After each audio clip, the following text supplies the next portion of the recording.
Hi everyone, I'm Dr. Neha, your educator for PSM.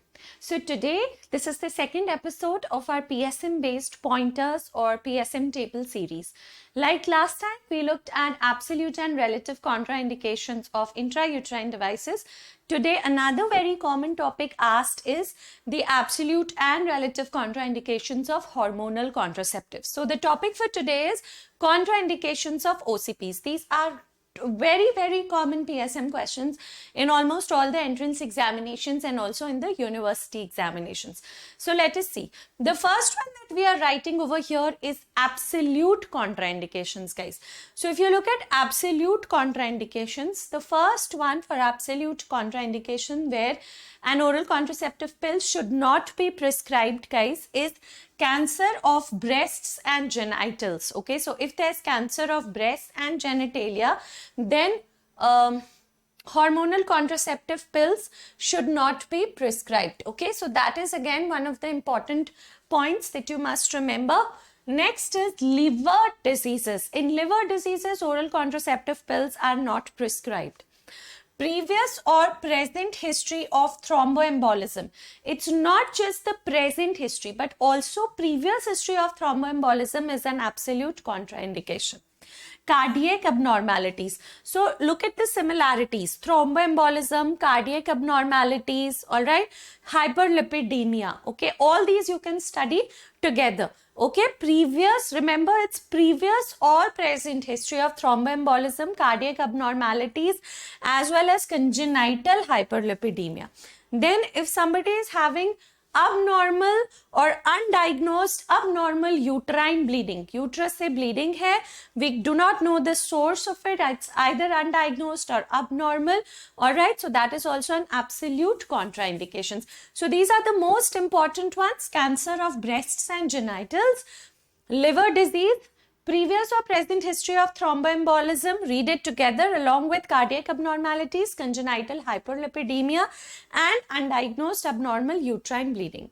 Now, another one is special problems which require medical surveillance, or you could say like relative contraindications. So for that you have age over 40 years. This is very important. Age over 40 years is one of the relative contraindications.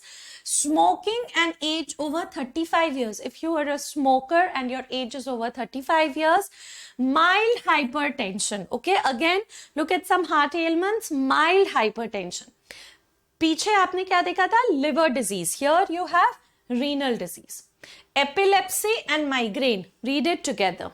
All right. Along with this, one other disease which is important is diabetes mellitus. Back you have, so hypertension, diabetes mellitus are relative contraindications. Epilepsy, migraine. You had studied liver disease as absolute. Gallbladder disease is relative. Okay. Uterine bleeding of undiagnosed etiology, or it's not diagnosed or we don't know the cause.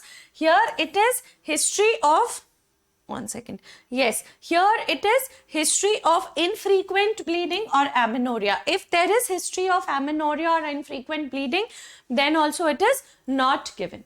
Then last but not the least, nursing mothers in first 6 months. This is very important.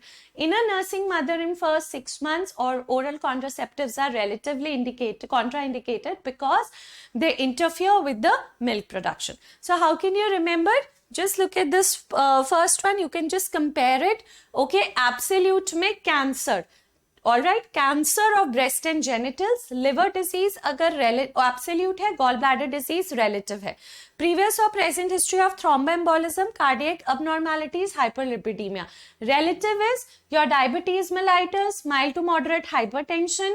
All right, those are relative. Here it is undiagnosed abnormal uterine bleeding. वहाँ पे क्या हो गया? Here it is what? Here it is infrequent bleeding or amenorrhea. All right. Plus, you also have chronic renal disease, epilepsy, migraine and relative. Age over 40 years, smoking and age over 35 years is a relative contraindications. So, I hope all of you got this episode clear. This is very important. Thank you so much. Also, you can catch me live on my Unacademy, on Unacademy app. I take classes for PSM every morning at 9 a.m. So, hope to see you there, guys. Thank you so much. Have a good day.